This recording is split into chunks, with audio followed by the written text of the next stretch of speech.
حضرات صحابہ کا دور تھا اور حضرت سعد ابن ابی وقاص رضی اللہ تعالی عنہ فاتح مصر کو فتح کرنے والے صحابی، اس فوج کے جرنیل جس نے مصر فتح کیا تھا، یہ حضور صلی اللہ تعالی علیہ وسلم کے ماموں بھی ہیں۔ ان کے سامنے کسی نے حضرات صحابہ کو برا بھلا کہا۔ یہ جو جمعے سے پہلے ایک بات عرض کی تھی کہ شیطان اپنے مشن سے غافل نہیں ہے اور باطل ہر دور میں کچھ ایسا کام کرتا رہا کہ جس سے مسلمانوں کا ایمان ادھر ادھر ہو جائے۔ حضور صلی اللہ تعالی علیہ وسلم کے بعثت کے بعد باطل نے جہاں اور بہت سی چالیں چلیں، وہاں ایک یہ بھی کیا کہ حضرات صحابہ اور حضرات اہل بیت میں تفریق شروع کر دی۔ یعنی یوں کہو کہ کوئی آدمی یہ کہے کہ اس مسجد میں نماز پڑھنے والوں کے مختلف طبقات ہیں، تو آپ فوراً کہیں گے کہ ہاں یہ حال میں پڑھنے والے ہیں، یہ باہر پڑھنے والے ہیں۔ کوئی اور بہت دور کی کوڑی لائے تو کہا ہاں پہلی صف، دوسری صف، تیسری صف، لیکن کوئی نہیں، نہیں، فرق جو ہے وہ یہ کہ ایک پشتو بولنے والا نمازی ہے، یہ الگ ہیں، ایک اردو بولنے والے نمازی الگ ہیں، یہ پنجابی بولنے والے نمازی۔ آپ اس پر یقین کریں گے؟ یہ کیسی بات ہے؟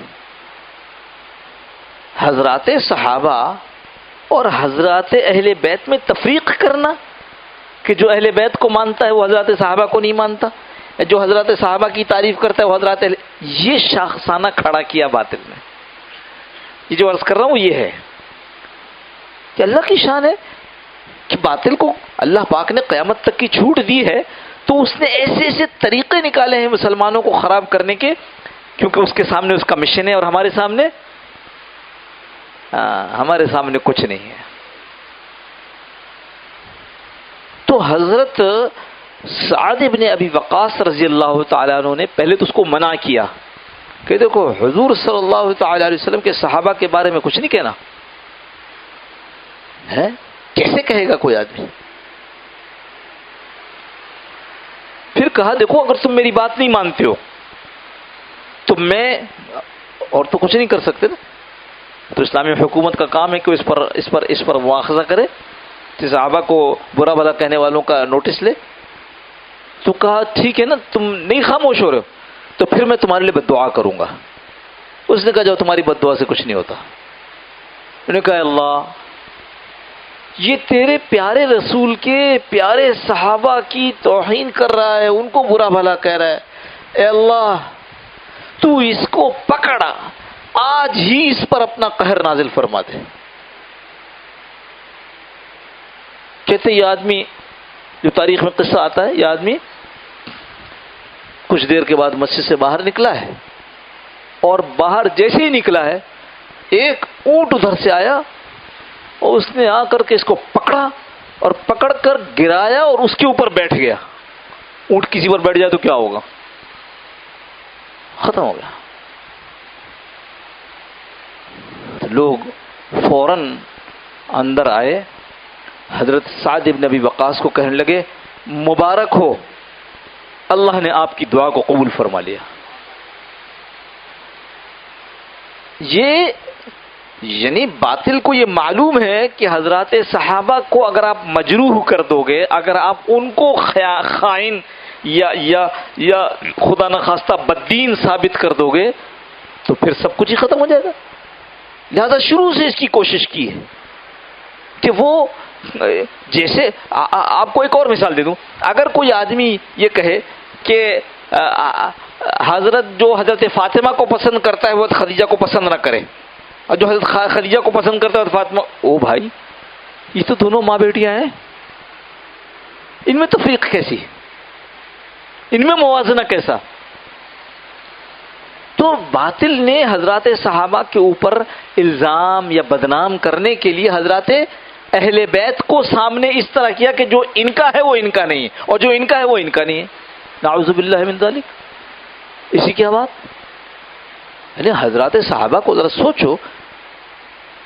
میں نے گزشتہ میں عرض کیا تھا، اللہ کے نبی صلی اللہ علیہ وسلم کے سامنے جب کسی نے ایسی بات کی تو اللہ کے نبی صلی اللہ علیہ وسلم نے ارشاد فرمایا کہ اگر ان لوگوں کے، یہ جو صحابی ہیں میرے، اگر ان لوگوں میں سے کسی نے ایک مٹھی جو یا ایک مد جو خرچ کیا تو وہ ان کے بعد آنے والوں میں احد پہاڑ 3 میل لمبا ہے، احد پہاڑ کے برابر سونا خرچ کر دے، ان کے ثواب کو نہیں پہنچ سکتا. کیسے پہنچ سکتا ہے؟ ممکن نہیں ہے. مجھے بتاؤ، حضور صلی اللہ تعالی علیہ وسلم نے معراج کا سفر کیا، اللہ نے ان کو کیسے کیسے جلوے دکھائے، اللہ نے کیسے کیسے جلوے دکھائے، اور کیسی کیسی باتیں آپس میں. قرآن نقل نہیں کرتا اس کو، کہیں نقل نہیں ہوئی ہے، کہیں نقل نہیں ہوئی ہے. فَأَوْحَى إِلَىٰ عَبْدِهِ مَا أَوْحَىٰ. پھر ہم نے ان کو ان سے جو باتیں کی، جو ان کو وحی کی، وہ بس میں نے کی. اس لیے بزرگوں نے آگے فرمایا کہ صحابہ وہ ہیں جنہوں نے خدا دیدہ آنکھوں کو دیکھا ہے. کوئی اور برابر ہو سکتا ہے؟ جس کو وہ سفر نصیب ہوا جس سفر میں جبریل کہہ رہے آگے نہیں جا سکتا، اس سے قدم آگے بڑھایا تو میں جل جاؤں گا، جبریل کہہ رہے نا، کسی کو اختلاف نہیں ہے، دیوبندی بریلوی وہابی کسی کو اختلاف نہیں اس بات میں. تو فرمایا کہ اس سے آگے میں نہیں جا سکتا، اس سے آگے بس آپ ہیں اور آپ کا رب ہے. اس کو اس ذات گرامی کو جس نے دیکھا، جو اس کے ساتھ اٹھا بیٹھا، اس کو آپ برا بھلا کہہ رہے. میں ایک مثال دیتا ہوں تاکہ بات ایک دم سے سمجھ میں آ جائے. ایک ماسٹر صاحب ہیں،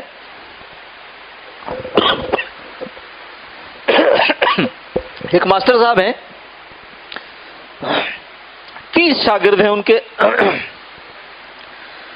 30 شاگرد، جب وہ ان ماسٹر صاحب کے 30 شاگرد امتحان میں بیٹھے تو اس میں سے 29 فیل ہو گئے. تو آپ کیا کہیں گے؟ کیسا ماسٹر ہے بھائی؟ 2-4 فیل ہوتے تو سمجھتے بچوں کا قصور ہے، 30 میں سے 29 فیل ہو گئے تو ماسٹر صاحب آپ کا قصور ہے. اور جب آپ یہ کہیں گے کہ 1,24,000 میں سے چند صحابہ 5-10 یہ تو رہے، باقی سب مرتد ہو گئے، تو قصور کس کا نکلے گا؟ نعوذ باللہ من ذالک. آخری نبی اللہ کے ایسے پیارے، اور انہوں نے ایسی تربیت کی صحابہ کی کہ وہ انا للہ و انا الیہ راجعون. میرے دوستو بہت محتاط رہی ہے. میں صرف ایک مثال دے کر بات اپنی، گرمی بہت ہے اور مل صاحب کہاں گئے؟ مل صاحب نے بھی جب سورہ یاسین شروع کی تو میں ڈر گیا، میں نے کہا لے بھائی آج تو لمبا کام ہے. صرف ایک بات عرض کرتا ہوں.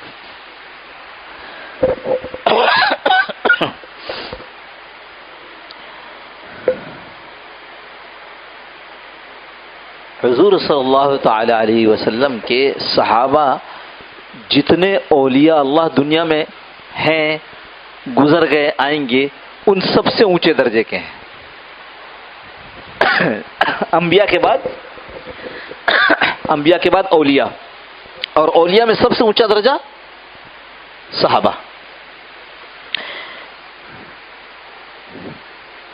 پاکستان بننے سے قبل کی بات ہے، انگریزوں کا زمانہ تھا. ایک آدمی تھا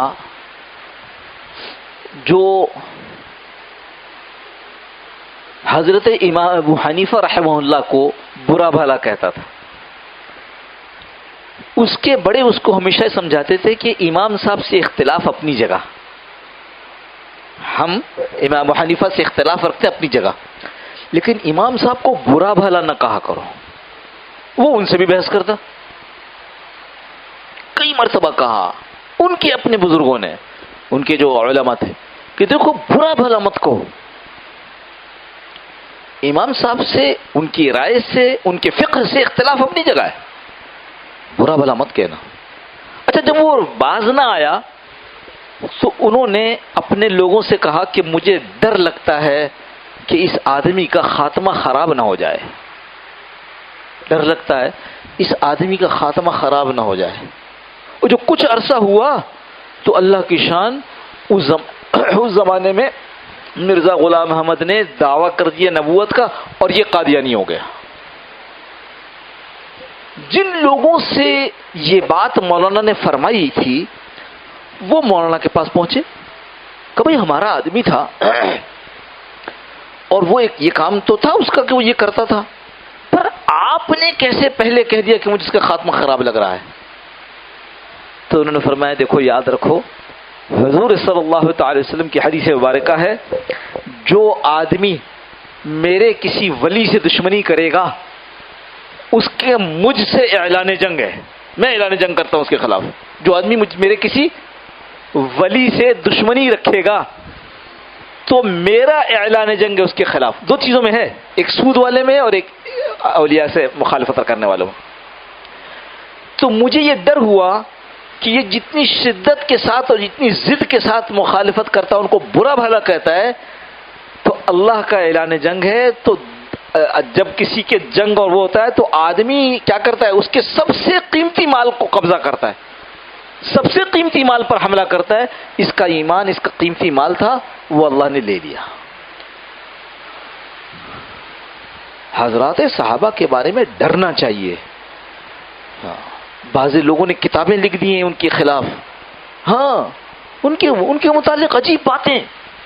او بھائی خیال کرو کس کے متعلق لکھ رہے ہو. اور ہمارا آدمی بڑے مزے سے پڑھ رہا ہے، کیا کتاب لکھی ہے صاحب، اتنا بڑا مفکر ہے، ہاں بڑے مفکر ہے، اسلام ہے، ایسی زبردست کتاب لکھی ہے.